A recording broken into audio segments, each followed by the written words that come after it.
Yes, ladies and gentlemen, welcome to Friday night's review of Smackdown on Wrestling Inc. Have we got a show for you? We're asking all the big questions here, like, can Cody Rhodes trust Kevin Owens? Can anybody beat the big three? And should they put locks on barbershop doors? We're going to get into all of that. But before we do, allow me to introduce the crew. I'm Jack Farmer, award-winning host and most beloved part of Wrestling Inc., along with this guy, Flobo. Hey, I literally have awards in the background. I mean, come on. I won and bought those things too. First of all, you're not Glenn Rubenstahl. What gives? I don't know what you're doing here. 2 weeks in a row, 2 Fridays in a row. Kind of odd. Yeah, I don't know either. I just get the call, and I answer the call. What happens is in Wrestling Inc. Meadow, what they do is they grab a giant seashell, and when they need someone, they just go, boom. And I turn, I go, I'm needed. How many seashells are there in Meadows? Listen, I don't know how Wrestling Inc. Meadow works. It's a weird place, Flobo. Apparently. Things don't even add up. Yeah, Wrestling Inc. Beach. I make an igloo where I mean, I don't know. I something about the way Wrestling Inc. Mountain and Wrestling Inc. Tower look over something. I don't know. I never get invited to these places. I'm staying in my bedroom the entire time. Meanwhile, the Mets are down 3-0. I'm upset. So good news all around. It was a great day. This is terrible news. They're in San Diego, and I'm stuck with you. This is San Diego, a great place to get COVID. But that's gonna get me canceled. That should be a t-shirt. I went there and I got COVID. I'm not making fun of the city. It says you are, though. You said a great place to get COVID. I mean, an unfortunate circumstance. You said no. It's a great place. Look. All I'm trying to say is, if you're gonna get it, you might as well get it in a great place. Fair, yeah. Imagine getting like in a bus depot or something. That would suck. I am gonna get canceled. Sorry, San Diego. Didn't mean to say that, but hey, it's a live mic, and we like talking on live mics, Flobo. In fact, we do it all the time. We do it on this show during the week, but this time we have a special date. On Sunday, we're going to talk all about AEW All In after the show. Everyone said we want Wrestling Inc. to cover pay-per-views and PLEs. And we said, you know what? I don't know if we should do this. But then we heard the seashell. There is no, I guess, or Meadow or Tower. I guess we got to go. So how do you get notified? Is it it's an email. Does a pigeon fly in with a note wrapped around it? I wish it was that way. Or is it a bat? It's usually a Slack message being like, hey, you up, bro? And I'm like, no, it's 3 a.m. Pacific. Tough, you're working tonight. Okay. I assumed you had a phone with a giant red light on the front of it that illuminated whenever they needed you. Let's go to Cops or Domino's. It calls Wrestling. Man, we got a lot to get into. We already got a bunch of folks here in the chat. Glad to see all of you, and if you're lurking, glad to. Oof! I saw that. Poor Chris, but the Jags. Oh, my heart goes out to you, man. I used to live out there. They were terrible then. Yeah, not a Jags fan myself. Seahawks fan, as you can tell by the old school jersey I got up there. But man, we got a lot of folks already chatting. We're gonna get. I feel like getting feisty today. I got a few argumentative things for Flobo. So we're going to get into those things. But first, we got some news, some big news. And I usually stay to WWE stuff, but this is a pretty big piece of news that just broke. I'll be the judge of that, how big it is. According to Fightful Select, Ricochet has inked a multi-year agreement with AEW with the help of an agent. Furthermore, he is figured into upcoming AEW shows, beginning with a potential appearance at AEW's biggest pay-per-view of the year, All In. Already speaking about this, Will Ospreay said, if it's true and he's coming to AEW, I'm calling you out to remind everybody who the F you are, bruv. Flobo, big news. Ricochet, All Elite. We're going to see the graphics soon. I'll be honest with you. I didn't believe you, but that is pretty huge. I mean, Ricochet is kind of the highest priced free agent. And I will say this, between open doors and forbidden windows, there aren't many high-priced free agents around on that level. Here's somebody who's a former number one contender to the WWE Championship. That's something you can't take away from him. And yes, Ricochet and Ospreay, they are great dance partners. It's already been setting up, man. It's a win-win all around. This is a real question. Maybe I don't know if you know or anyone in the chat knows. Is can he use the name Ricochet, or Yeah, is he going to go to something different? I would go to something different, right? You would if you had the rights to Ricochet. Would I, you go? I assume, and I don't know their legal things, but I assume he signed during the time where you had to give that part of your name up. Maybe it's a deal, but who knows? Well, that's Ends what I up. mean. As I wonder, is he able to? I wonder if he's able to use it. Would I you assume. prefer him to be using? Yeah, if he can. I mean, that's his name. That's how we know him. True. And then I don't know. He can't be Prince Puma. So Spoiler. some people still don't know what's under that mask, Jack. So I don't.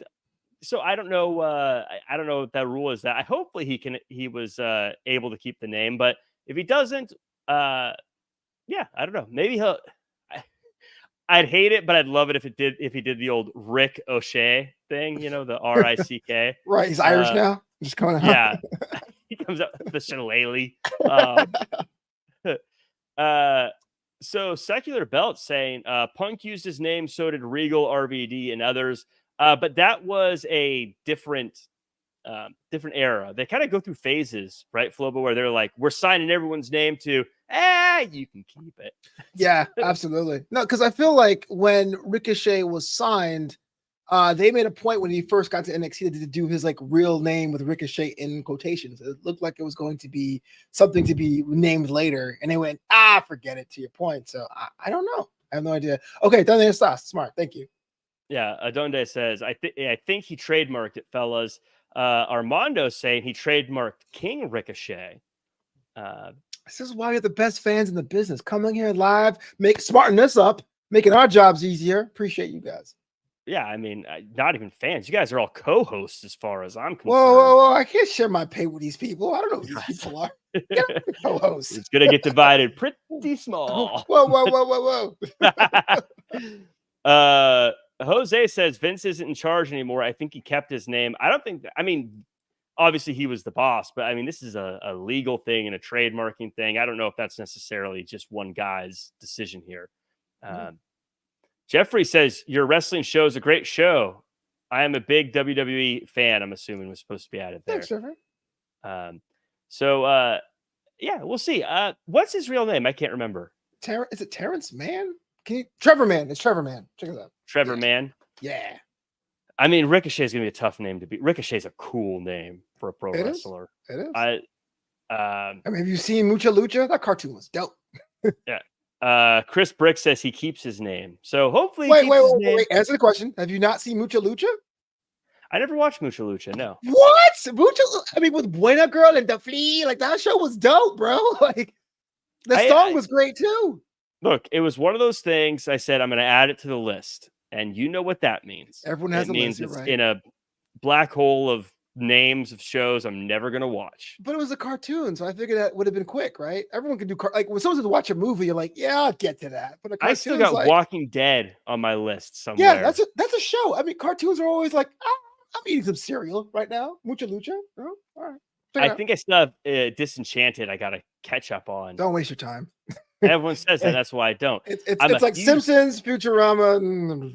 Oh man, I'm watching the new episodes of Futurama. No one cares, but I care. That's my favorite show of all time, Futurama. New episodes, I get giddy. I'm like savoring the new episodes because I don't want to run out of them. Wow, look at you affording Hulu with the flex. Okay, rich brother. All right, that's fine. No big deal. Hulu. No big deal. Yeah, pay monthly. So everyone, let me know what your thoughts are on Ricochet and what you think is going to happen with him in AEW. Would you like to see him at All In? Who would you like to see him have some matches with? All that good stuff. Would love to see your projections there in the chat and in the comments on YouTube. And we gotta know what you feel about Mucha Lucha because that show was hilarious. Yeah, I love Mucha Lucha. Great show. I am. Backstage update on John Cena's contract status has been revealed on Club Shay Shay. John Cena was asked whether he owns the rights to his name in light of Dwayne Johnson finally securing the rights to The Rock when he signed on with TKO board of directors. John Cena said, "I am a champion of the brand. I love the company. It is my home. They are my family. Even after 2025, went on to say that it is for the long-term future he is with WWE. Flobo, got a feeling that means that I don't know if he signed officially a contract. It's like a Legends contract or something like that, but I'm sure that they have locked him up for as long as he's going to be making movies anyways. Yeah, absolutely. It's a smart move for all parties involved. Like it's fun to look at it now because I know we were a certain age, post Attitude Era, post WCW. We were like, John Cena's was everything's wrong with modern wrestling, but we've been here long enough to see him grow to be that Hulk Hogan character for something else. Look, foreshadow. But the thing about John Cena is he was never in trouble. He never did anything crazy. He just kind of went to work and, besides a failed marriage or two, just pretty much did his own thing. So the fact that he's able to pay that loyalty back and get that money back for doing that, then why not? I would say John Cena is the greatest signing in the history of pro wrestling for that reason. I mean, not only we can talk about what he did in the ring and the sales and the star power and all that, but I mean, even the fact that he's, like Make-A-Wish Foundation, a champion for the brand. I mean, in every way, shape, and form, he's knocked out of the park for 20 years. Like, I don't know who else stands up to that. Yeah, no, absolutely. And not a problem to me, but I remember when I was a kid, my next door neighbor's parents wouldn't let my friend get like action figures of guys with tattoos. It was a big thing for people out there. And John never got them. He was like all super clean cut, America's hero. Kind of cool. Yeah, no, absolutely. John Cena, one of the best. I think him getting signed for a long period of time makes absolute sense. We got a few predictions for Ricochet to kind of come back. Cost Will Ospreay against MJF. Risky move to bring him in as a bad guy. Ricochet versus Samoa Joe. Ricochet versus Swerve. Ricochet really is someone who could have just a list of great matches. And even the people who aren't necessarily the big names yet, the Kyle Fletchers out there. I mean, he's going to have so many fun matches there. We'll see what story-wise where that fits in, but that's a whole other conversation. Yeah. As a performer, I wonder if he has a character or a storyline he always wanted to do but never got the chance. That'd be kind of cool if he came out with a different interpretation of what Ricochet is. That would be the perfect time. Now I'm thinking of all these things that are absolutely ridiculous for him to come out as like the blue blood of Ricochet, or like the current white Ricochet. Yeah, or just totally random. Like, what? That was what he always wanted to do. Finally, yeah. Funny enough, I always wanted to be Rickosaurus. So Luchasaurus and I are the switch.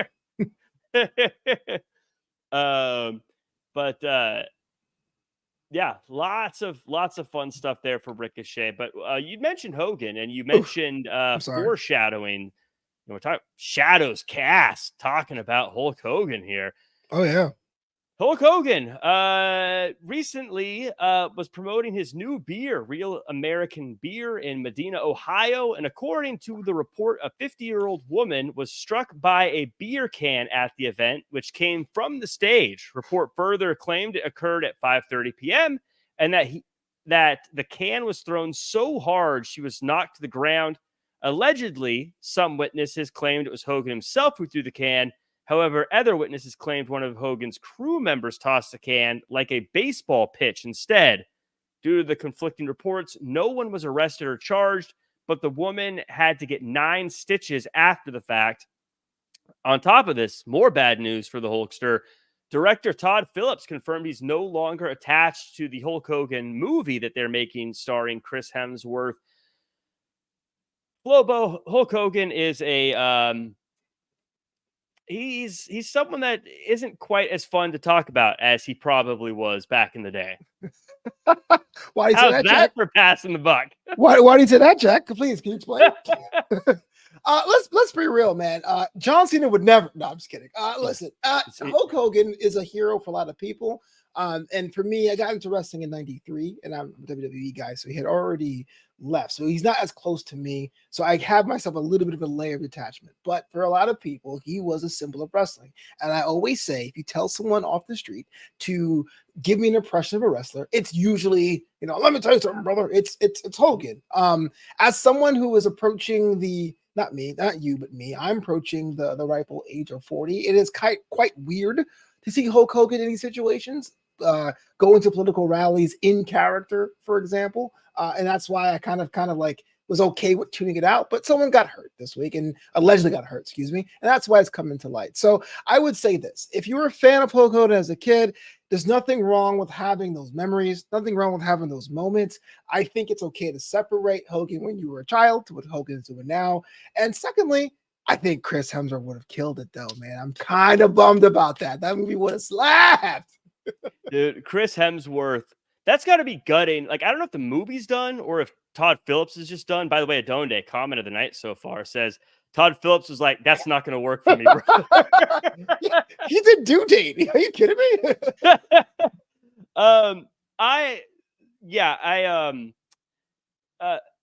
I can't remember where I was originally trying to come into this conversation, but Hulk Hogan, for the record, for me, was one of my all-time favorites. And I always say that two of my all-time favorite moments in pro wrestling have Hulk Hogan attached to them. My favorite story in pro wrestling, the NWO, has Hulk Hogan attached to it.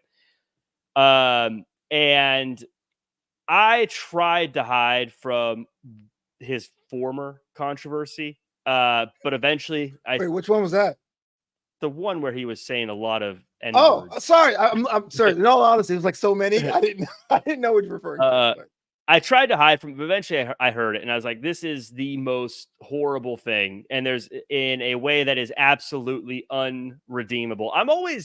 We talk into a live microphone for a living, Flobo, so I'm always protective of people accidentally saying something that maybe doesn't come out right.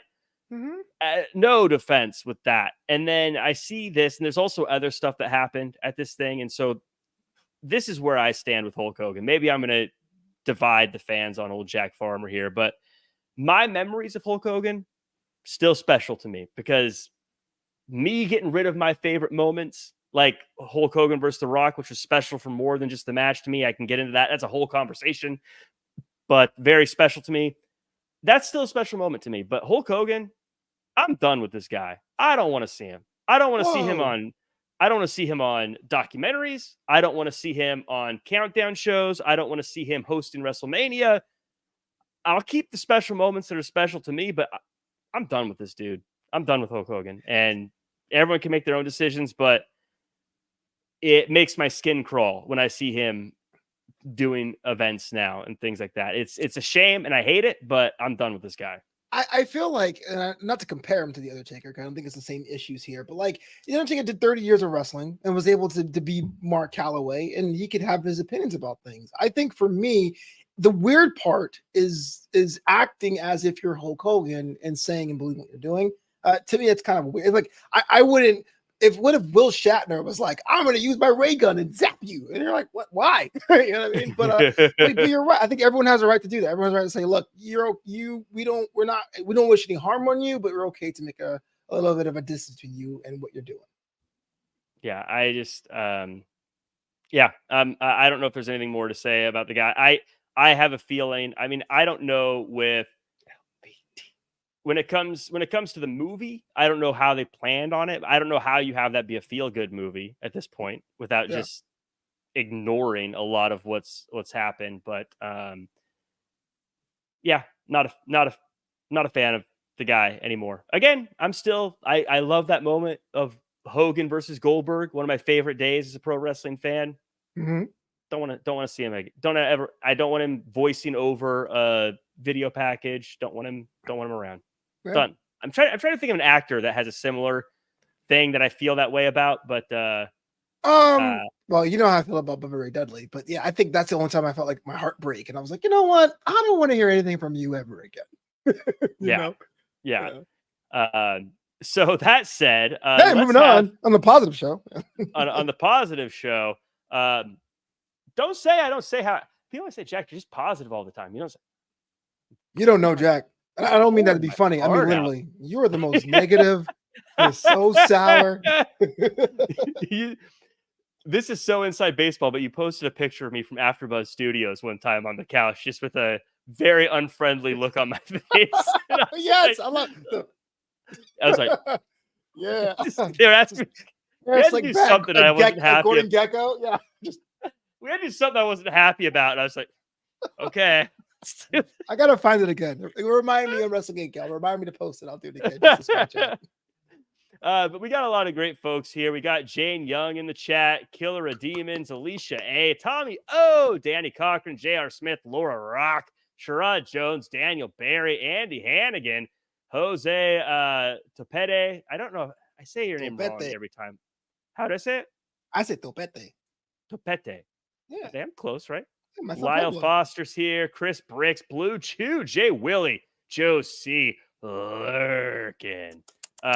Mike Martin declaring we are the favorites. I'll take it. So take that, everybody else. Ricky Sinclair, Secular Belt, Adonde, Armando, and Jeffrey, and stalking you with the little dog emoji.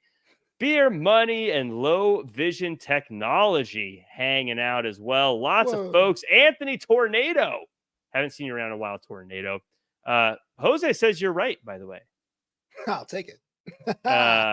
By the way, Rye Levy and Chad W in the chat.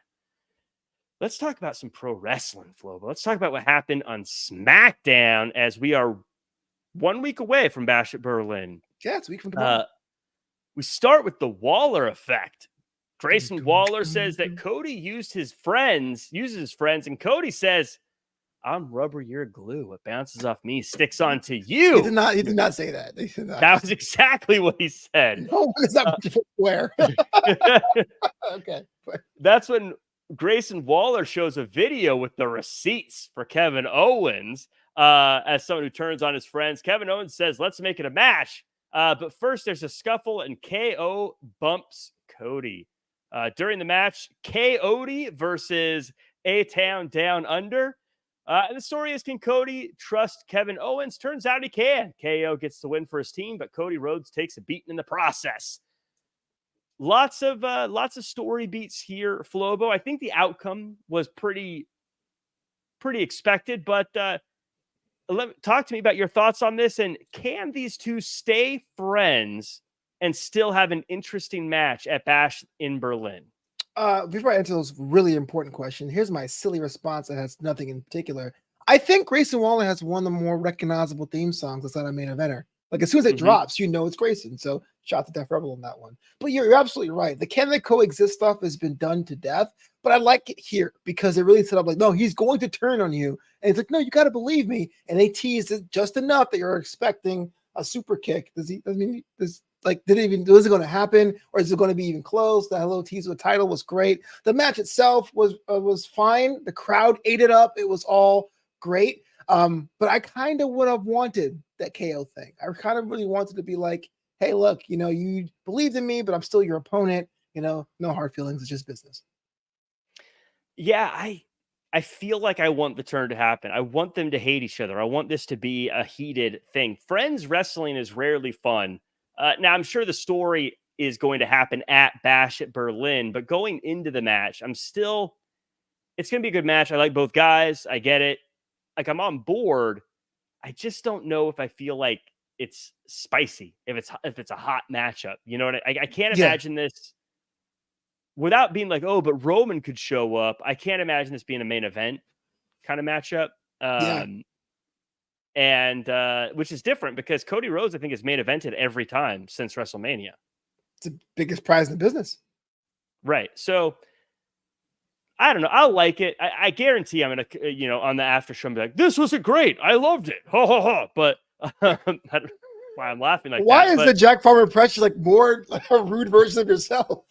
I'm Jack Farmer, and I like this match. No, I'm with it. I hate the fact that A-Town Down Under is always the guys are taking the falls and slipping over banana peels, but someone has to do it. So that part was no tension. So you're looking at what the surprise was going to be. Was someone going to show up? Not really. Was it going to be a turn? Not really. It was two guys standing tall at the end, and that wasn't really satisfying for me. And it came after a fantastic match, so I kind of feel cheated. But I ask you this.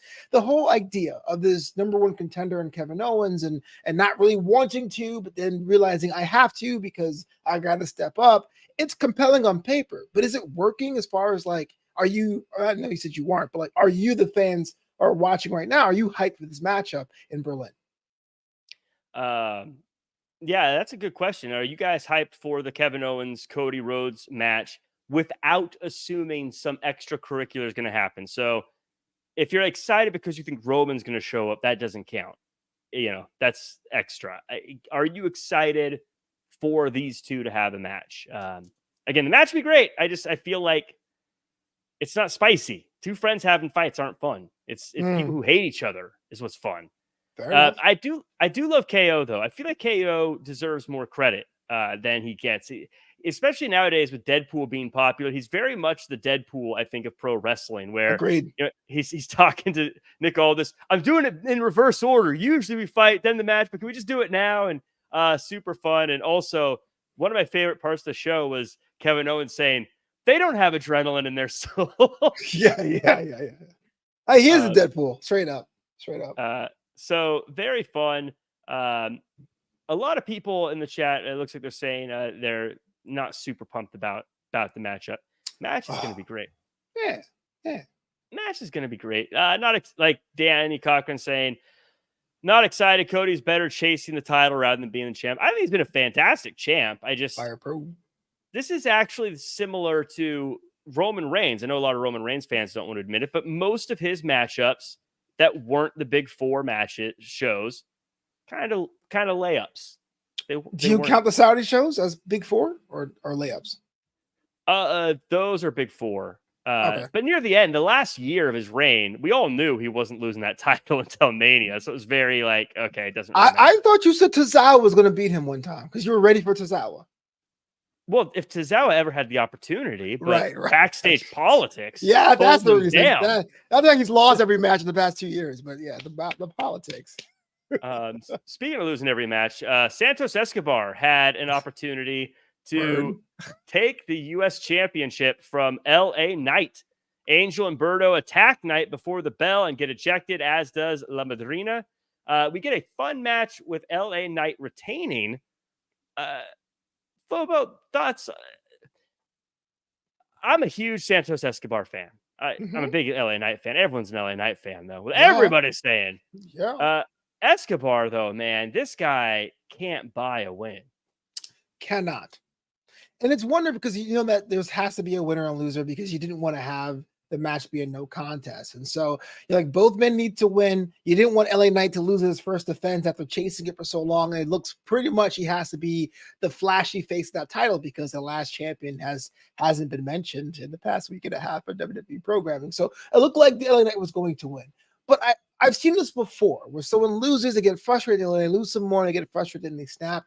It works. It's not fun. Losing streaks are never great. And of course, you now know what Santos Escobar is going to be involved with next because you saw Apollo Crews and Baron Corbin kind of make fun of him afterwards. But yeah, as the kids say, the aura is gone, man. Like he's just a guy. And it's not the best time in WWE because they're on fire right now to be a guy. Yeah, unless you're under a rock. So, yeah, clearly it looks like they're teasing some dissension in the ranks of Legado del Fantasma. If you're the guy with the pen, is it just time to break this group up? They've been around for a long time. I actually like the makeup of the group, but it's clearly not sticking. Is it time to just move on, or do you think they can still save this thing? You can save this thing, but you're not going to like it. You're not going to like the solution I have, and that is you take them off TV and you give them the vignette treatments and have them not repackaged, but basically restate what they are. Much like what you saw with Michin and this week's Match Flow, brought to you by Progressive. You got to be able to see what Legado is, why is it a legend, what's the Phantasma, what's all that stand for, like they did in NXT. Listen, WWE is sponsored by Match Flow. We are not, so we are not. Yeah, you give our money away to our 400 people in the chat until they give us that money. Fair enough. Yeah. So one thing that kind of bothered me was the bell rang before they attacked, and they acted like the bell didn't ring. I don't know if that was just a mess up. Not a big deal. I get it, but I was a little bit like, oh.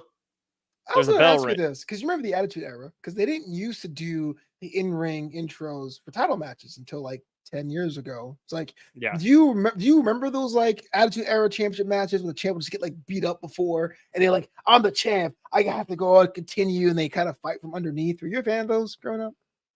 Sure. I mean, I think they're great for TV, for these kind of things. I think it helps. So I'm here for it. I like it. I mean, if it was happening on, every pay-per-view or PLE, then I get like, okay, we don't need this. But right, security. when you have a match like Escobar where he's definitely an underdog, you got to do something to kind of make it feel like maybe he's got a shot here. I think this was good for it. I would ask you, how do you like Corbin and Cruz? You like this pairing? They're fine. They're serviceable. I wouldn't, if someone said, we're going to put Apollo Crews and Baron Corbin, I'm like, eh. But these are two guys that need each other. I think Apollo needs Baron more. If you notice, Apollo got his first joke in like a year and a half. I was like, hey, he made a funny, which because he didn't have that personality for that long. And Baron Corbin has proven time and time again he's a Swiss Army knife. And Swiss Army knives can either be overlooked like a Dolph Ziggler and you just go out there and then you just like lose matches, or you could be someone who's there for a long time that have 10, 15, 20 years of like tenure being up and down the card. So if Baron's down to play ball, have them run the tag team division. Yeah, I would love to see them work together a bit more. What Baron Corbin did with Braun Breaker was incredible in NXT. And if he has the ability to do something like that with Apollo Crews, it could be very big for Apollo Crews. Because we've talked about Apollo Crews before. He's got the toolkit. It's just a matter of getting the opportunity. Yeah. And I think this could be a opportunity for him. Later in the night, LA Knight shuts up Byron, who is very happy and smiley about being told to shut up, which I thought was a little interesting. It's birthday week. I get it. But LA Knight has a open challenge for Bash at Berlin, or at least for when they're in Berlin. Who do you think the challenger is going to be, and who do you think LA Knight's first real contender is going to be? If that makes Ricky sense. Starks, man, let's do it. That's right. No, I think it's a little out of bounds. I don't know. To me, it feels like the open challenge is going to be the thing for the next 3 to 6 months, much like the Cena run about 20 years ago. So I don't really have an answer for the long-term thing. But the first person I would say would be, oh man, I was going to pick Baron Corbin, but now he's with Legado de Fantasma, so I'm not even sure anymore. Maybe Carmelo or Andrade. That's what Corey had alluded to this week. So maybe one of those guys. Well, you mentioned Carmelo and Andrade. Carmelo Hayes, he's cutting his barber shop promo, about ready to get all cleaned up, look good. And then Andrade just barges in and starts barking at Carmelo Hayes. Flobo, I was legitimately caught off guard. This was like when when Seth Rollins broke into the Firefly Funhouse. Like, what? You can't be here. You have no power here, Andrade. What's going on? I didn't drop a pin. Yeah, but what the who does this? You don't just barge in on someone who's about to get a haircut. That's what I'm saying. This is deplorable actions. I thought it had been a fist fight, but even Carmelo looked a little bit shook, which was interesting because I thought Carmelo would be like, get him out of here. But he's like, turn the locks, get me a prime. I go, oh my gosh, is Andrade in your head, Carmelo? Are you still him? So it worked for everybody, but you're right. We need more locks. Ricky's saying this is some NXT-ish. I do love how the main roster isn't just using talent from NXT, but they are sort of seeing some of the stuff that they're doing production-wise and bringing it onto the main roster and trying it out. I love Carmelo Hayes having the barbershop as his thing. I think it's just a cool thing that stands out. It's different. It's a great way to have him cut promos without him just walking out and talking into a microphone. I'm a big fan of the barbershop. Do you like wrestlers having like kind of their own place that they can do stuff at? I do. And thanks for Jose for telling me the Met score. That's not helping me out at all. Don't put on the screen. I don't want to see. Down by 6. Let's put this here. Anyway, I like the fact that wrestlers have their own space to do it. I kind of like the NXT version of Carmelo because it looked like he went and they were having like the undisputed LeBron James conversation. And it's like, oh, by the way, fam, guess what happened to me this week or whatever. It seems kind of weird. He's going to a barbershop to break the fourth wall. That to me is kind of odd. Like, why would you commute to do that? You know what I mean? But I like that idea. It's multitasking. Look, while I'm getting my hair cut, I'm just going to cut a promo, save some time. It's probably a 4-hour work week thing. Carmelo Hayes just strikes me as a 4-hour work week guy. But Dylan in the chat with an interesting comment here. Andrade looked like he got his haircut done a few days ago. He has zero right to get his hair done twice in a matter of days. You're going to turn him away at the door? Oh, sorry, mate. You're too fresh. What? Too clean. Yeah, when he Especially anyway. how you go into nothing more disrespectful, by the way, than having a nice clean haircut and then going into a different barber shop. Oh yeah, It's rude. It's like bringing absolutely. your own food to a restaurant. It's rude. I mean, if You no don't one do that at notices, Andrade. sometimes you go to like these like burger joints and they're like, we don't do ketchup. And I'm like, what? So I smuggle my own. Don't do ketchup at a burger joint. That's what I'm saying. And or worse, it's ketchup in a thimble. And you're like, I need 6 of these. And so Those paper thimbles. yeah, I bring my own. I smuggle my own ketchup to a burger joint. I'm proud of it. It's a free country. Dylan, absolutely. Jack knows his best hair in Southern California. Most people would say a bigger region than Southern California, but I get where you're coming No one from. would say this. Never. I mean, I'm famously known for my hair. Who? Name 2 people that know you for your hair. It's 2. Give me 2. Dylan Matthews and Killer of Demons in the chat right now. Oh, Danny Cochran.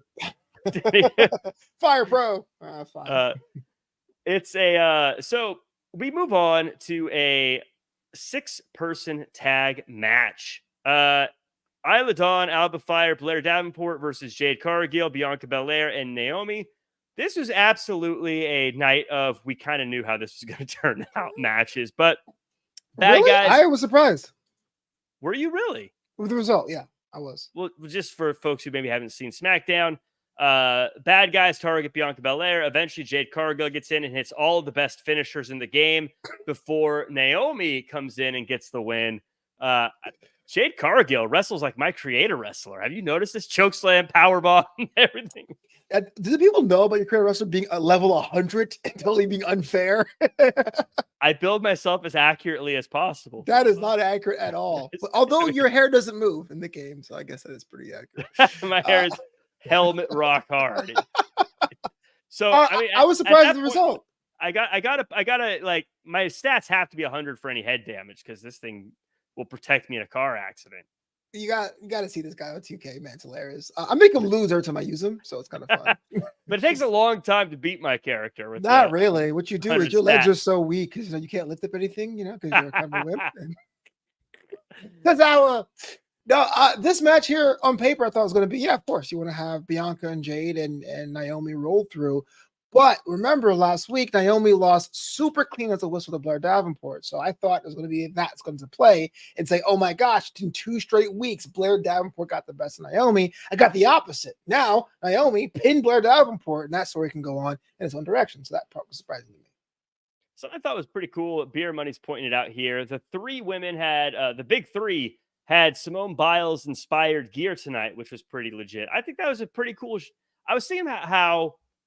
And now we're wrestling fans. I don't know if Simone Biles is a wrestling fan, but she will be now.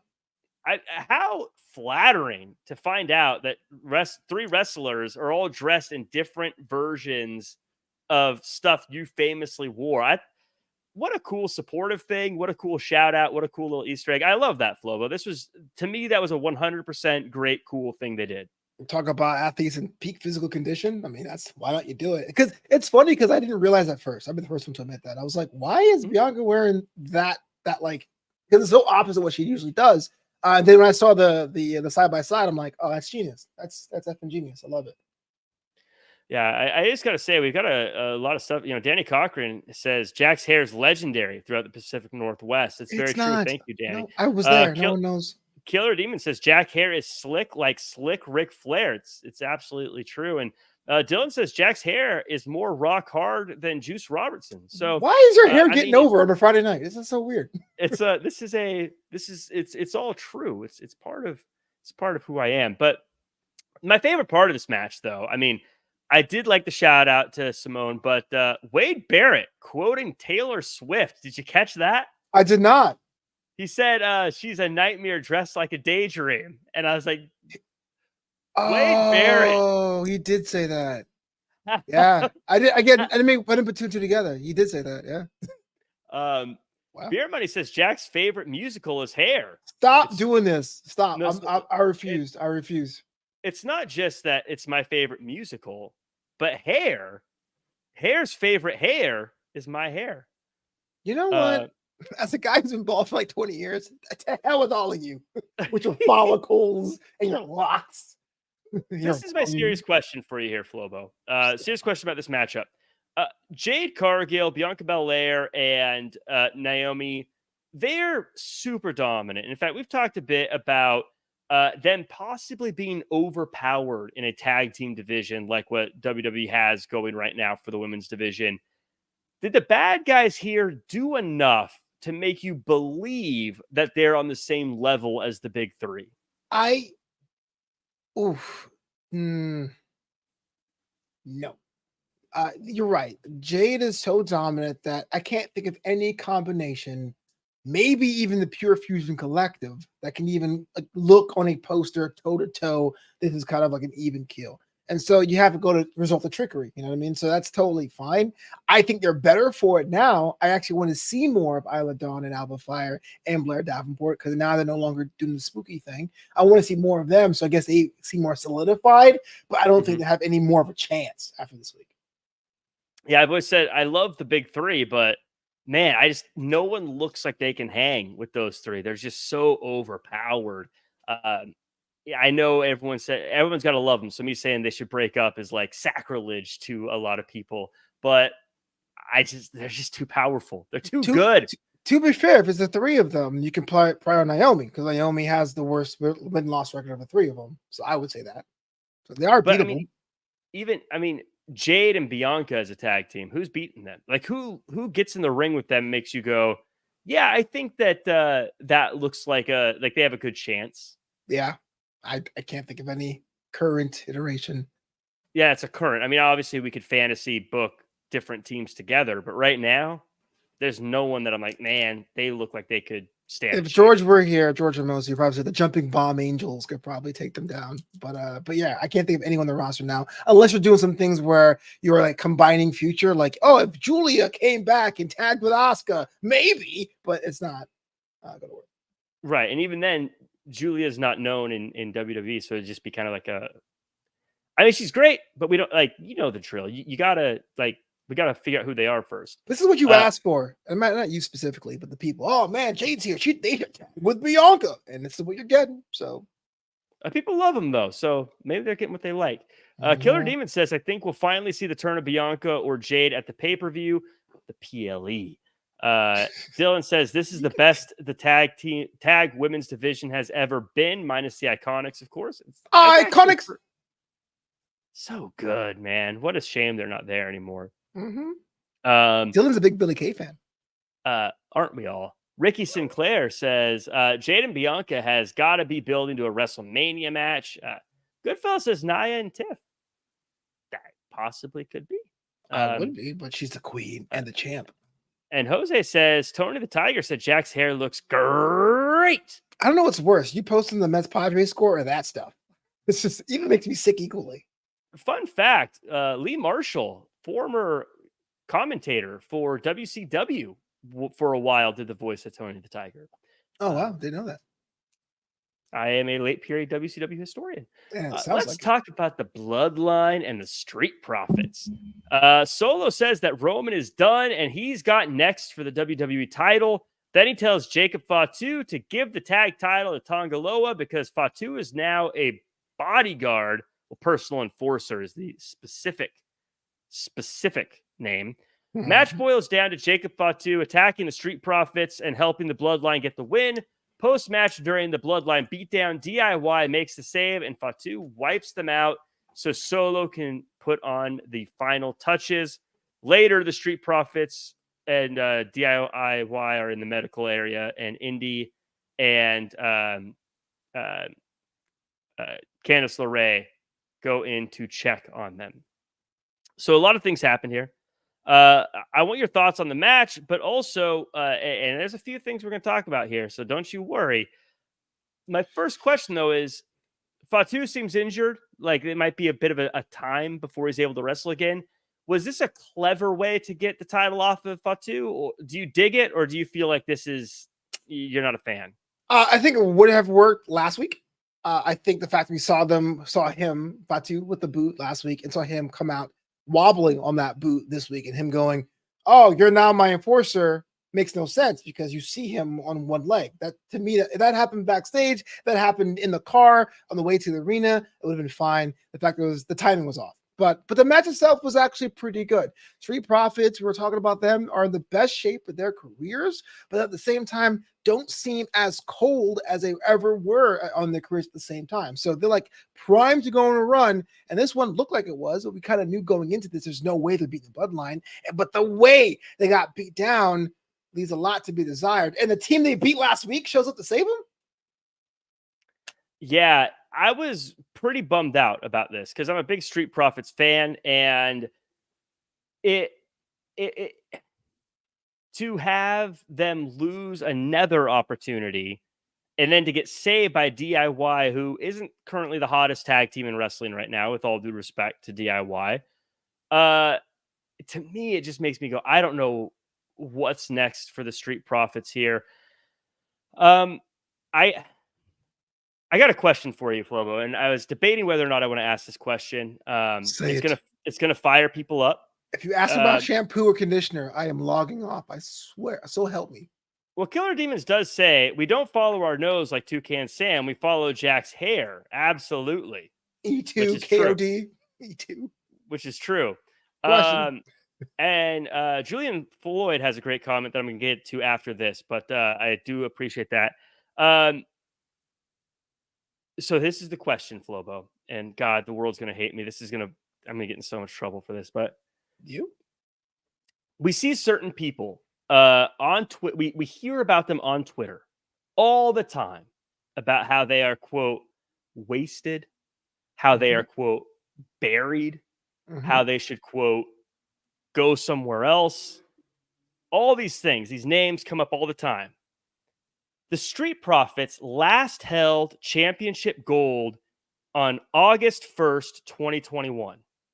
Wow. Since that day, Keith Lee, FTR, Ricky Starks, Wardlow, Powerhouse Hobbs, Scorpio Sky, Buddy Matthews, Malachi Black, Lucha Brothers, and Miro have all held championship gold.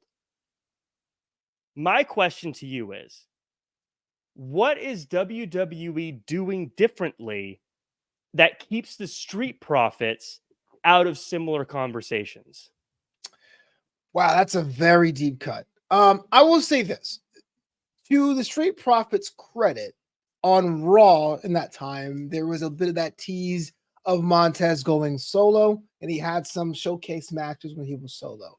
Then came the draft over to Raw, and they were teasing a heel turn. It wasn't quite a heel turn, but it was kind of like, what's going on? And then they paired him with an actual former champion in Bobby Lashley. So I do think, I won't say the storyline was fresh, because you're right. You can't argue the numbers. They haven't held gold in 3 years, but it was always a little bit of an ember to a flame. Is this the start of something big? Will Montez go on a single run? Will they become heel? What's going to happen? They've all fizzled out now. And I think now, after this, after getting beat to the end, to the point where their manager's like, they're fine. Don't look at them, but they're fine. I mean, I think that conversation is going to start coming up this weekend. Man, because it's so weird. A few years ago, these were two guys that we were talking about having, world title aspirations, like major face of the company superstar status. And now, I mean, they still have all the charisma and talent in the world. Like, they're still those guys, but like, it is tough when you look at that win-loss record and to have to come back. Like, I can't get excited about another tag team title shot because they've had a bunch of them over the past 3 years. And I know some people are saying maybe split up, but I don't really know if there's a lot of opportunity in singles divisions right now either. I think that's it. I think they teased both of them and they got cold feet both times. But you do make a good point, because there is, whether or not it's worked, they have done different things. Like, it's not like they've just kept doing, like, we're just the same Street Profits. They have had the draft. They have tried separate things. They have, so you're right. I think that's a good answer, like, as to why their names don't come up in this. But I do think that, man, something's got to happen with the Street Profits, because these guys are too talented to keep ignoring. That's what happens sooner or later. Dylan Matthews says, is Wrestling Inc. paying Jack enough to drop all these facts, let alone Is his hair budget enough? Let me tell you that hair budget's never enough. Never enough. I mean, come on. A lot of people are saying Street Profits to TNA. I guess. I mean, it's not a bad idea, but it doesn't solve the problem, right? It doesn't solve. Is this team past their prime? Have we moved on as a fandom for these guys? Do we still have love for these guys? Cannot be solved by just going to their promotion. It can almost never be solved by going to their promotion. Yeah, it's also, why TNA instead of NXT at that point? I mean, I think it's never a good idea when it's like, why don't we put them in front of a smaller audience? Yeah. This is a thing that grinds my gears with wrestling fans, but they just think that, hey, look, it's not working, just move them. And yes, it can work going from Raw to SmackDown, SmackDown to NXT, NXT to AEW. It can work sometimes, but if you're missing something, then it only gets exemplified when you don't have the other people around you in your roster, no matter which way you go.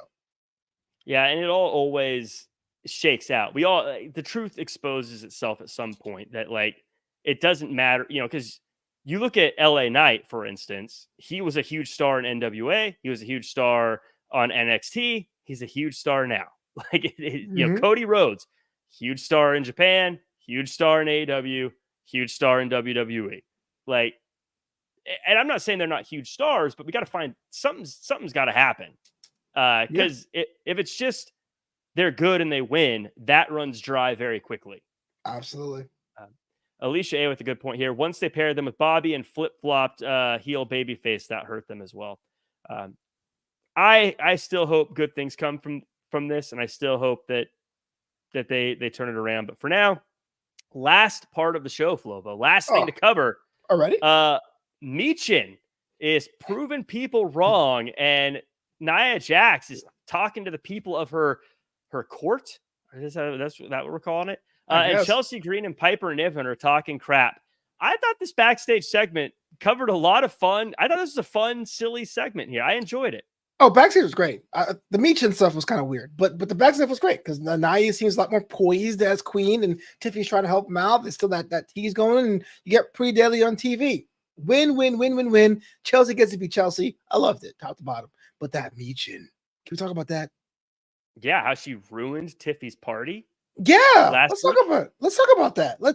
I mean, the whole backstage, like, yo, man, my whole life they said I couldn't be doing stuff. I'm like, no, you didn't. Yeah, no one gave me opportunity. You got opportunities. Hey, I'm tough. We you have a kendo stick. We saw you swing it last week. It's like, what are you doing? Who's holding you down, lady?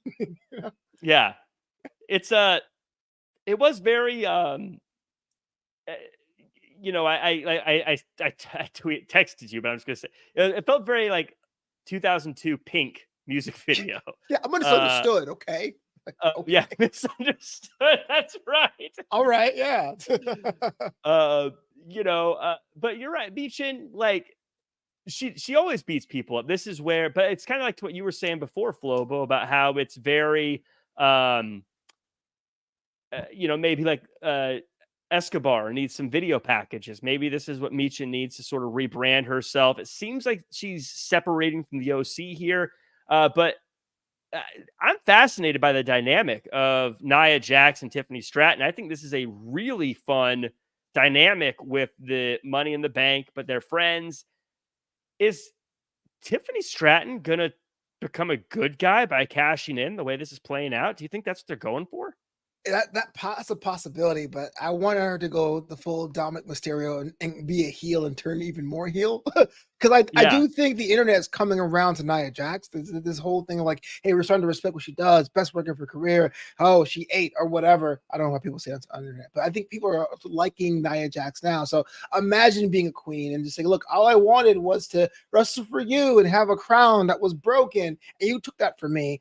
I think you can get people to get behind Nia Jax at a face turn. Interesting, but she's being a bully here, though. Does that? I think when you're a bully, it's very easy to turn that switch into, hey, why did you wrong me? I was just someone that just like to take charge and be assertive. I'm no bully. I'm the good guy here. A lot easier. Dylan Matthews says Tiffany Stratton as a face would definitely work. You can thank Australia for that. Don't thank Perth. Never thank Perth. Yeah. Perth. 21 hours to get out there. And then what? They have a statue called the Cactus, and it doesn't look like a cactus. What does it look like? It's like a green abstract Nickelodeon thing. I was like, what's that? Oh, it's a cactus, mate. What? You want a Tim Tam? I'm like, no, explain that. I drove out here for my love of cacti, and I did 21 hours in the plane. And the one thing you have no one in the world has is an abstract picture of a cactus. Look it up, y'all. I'm not making it up. I wish you got a picture next to it. Jose with an interesting point, though, says, yes, boy, Yes, Jack's boy. hair. No. It's actually so it's how devastating would that be to the population if they found out that this wasn't real hair? By the way, I was off for a week and I saw the comments, people saying Jack's going to Turkey, Jack's getting some hair work done. Listen, that trip may be coming someday, but it's not today. Not yet. Are you cutting a promo in Turkey? Look here, I'll be here soon, but not tonight. I'm going to save it for the pay-per-view. That's right. 2027, brother. I'm going to go. Because when it happens, I'm going to fight Flobo. I'm going to fight. Hey, the battle's been long lost for me. So respect for those of you who are holding it down. So that's the show, Flobo. We covered it all. We got through it all. Everyone in the chat, let me know. Let me know in the chat if you thought our new ranking system, as some of you know, is not out of 10. It's not good or bad. It's not thumbs up, thumbs down. I saw this. Was this show on fire right now? Or is this show living under a rock? That's the only options. Flobo, was this show living under a rock or was it on fire right now? And where can the world find you online? The show had a lot of flaws, but you know what? At the end of the day, Friday Night Smackdown is after a long, hard week of work, you grab some pizza, plop on the couch, get 2 hours of wrestling. I'm going to say fire right now. And On K says, what happened to Issa and Labar? Labar is on every single Monday with me and Jimmy Corderas. We form Triple J, the flagship show. And Issa is now focusing on her own platform. You should follow her on Twitter so you can keep up to date with all the stuff she is working on. Danny Cochran says, it would be awesome if Jack took his headset off and the hair went with it. That would be kind of scary, actually. like the whole the sides and everything, it just comes off. Ugh, that's kind of like a Lego piece. That's kind of gross. But here's the swerve. It comes off and long, luscious locks come out. And it's that's Jason just Momoa cruel. hair. That's just cruel. like a natural blonde underneath. Yeah. Right. So how come everyone's asking where people are? What's wrong with us, Jose? Where's Glenn? Glenn just took the week off. I don't know where Glenn is. I heard the seashell and I came. I didn't even know it was going to be Flobo until about 2 hours ago. He did do that. It's like, I'm here every Friday. Hey, you go here tonight? Yes. I'm the SmackDown host. I'm not here next week. I'm not next week, but I'm here tonight. Low Vision saying show was fire. And it's on fire right now. Dylan says Glenn's probably on the strip of Vegas. Maybe. I have no idea where he's at. No one knows. If you see him, call us. Let us know. Please, okay. I think that this episode was on fire right now, Flobo. I thought it was fun. It did its job. It was a good time. I want to thank everybody, by the way, who's in the chat with us, whether it's KOD or Ricky Sinclair calling us the dynamic duo, whether it's Dylan Matthews, the Jiff King. Is it GIF or Jiff? I always confirm it and then I forget it. You know what? I'm not going to. I have my choices, but I'm not going to say. What's your choice? It's GIF, because the guy who made GIFs calls them GIFs, but people get really mad and go, it's a GIF. GIF sounds right. GIF is right. It literally is correct. That's what I would call it. GIF. Yeah, GIF is jarring. Right. And so people say, what about peanut butter? It's not peanut butter. I go, yeah, when you see a giraffe, you let me know, bro. And it gets to be a whole thing. But it's not peanut butter, but peanut butter is delicious. You can find me at Real Jack Farmer across all social media. And you can see what I'm working on. The next thing I'm working on, covering all in right here on Wrestling Inc. with Flobo. We're going to have a long conversation after that show. Let me tell you, lots of stuff's going to go down. We may be talking about Ricochet debuting. We may be talking about Bobby Lashley debuting. We may be talking about I don't know, just a ho-hum show, a great show. I don't know. We'll have to see. You'll have to be there. But also, I am going to be doing commentary for Santino Bros Fight Night on Thursday next week. You can check it out for free on YouTube. Why wouldn't you? It's free.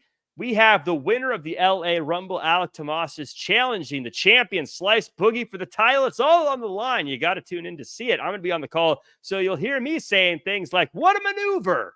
Oh, great. No wonder it's free. Oh, and Julian, I forgot to say this. Oh my God, I say this. Said the ladies of Metaphor are the only ones that look like they can hang with Jade and Bianca. That's actually a good call there, Flobo. What say you? I say yeah, but they have to get some wins on their own first. But yes, that's a post that sells. Yes, I like it. Dylan Matthews wishing the hair good night. Stop it, Dylan. Wishing you good night as well, Dylan Matthews. That does it for us. We're gonna end the stream. We're gonna end the stream. Thank you guys so much for joining us. Like, comment, share, subscribe, 5-star review, and make sure to follow at Wrestling Inc. End stream.